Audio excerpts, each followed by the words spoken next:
का जब प्रलय हो जाता है तो मैं ही बचता हूं। बोले महाराज बात समझ में नहीं आई। तो बोले आप ऐसे समझ लो कि जैसे हमारे पास स्वर्ण के आभूषण है। अब स्वर्ण के आभूषण जैसे माताएं गले में भी पहनती हैं, कान में भी पहनती हैं, हाथ में भी पहनती हैं, तो स्वर्ण के जो आभूषण है उनका सबका नाम होता है। अब उनसे पूछा जाएगा कि आपने क्या पहना है गले में, तो वो सोना नहीं कहेंगे, ये कहेंगे ये कान के फूल है। पूछेंगे गले में क्या है, तो बोले गले का हार है। हाथ में क्या है, बोले हाथ में कड़े हैं। ठीक है आभूषण हैं, लेकिन उन आभूषण को निकालकर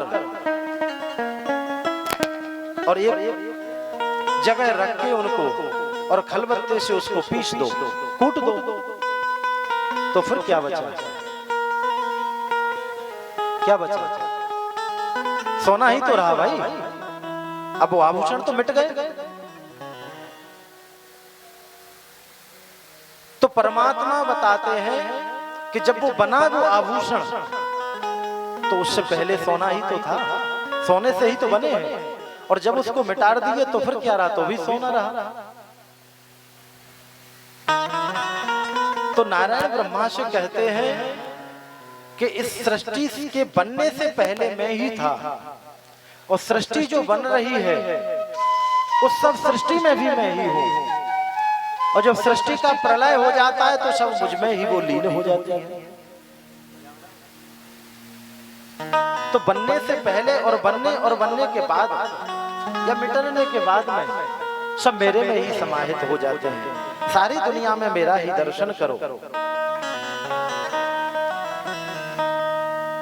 यथा महांत भूतानि भूतेषु चावचेष्वनु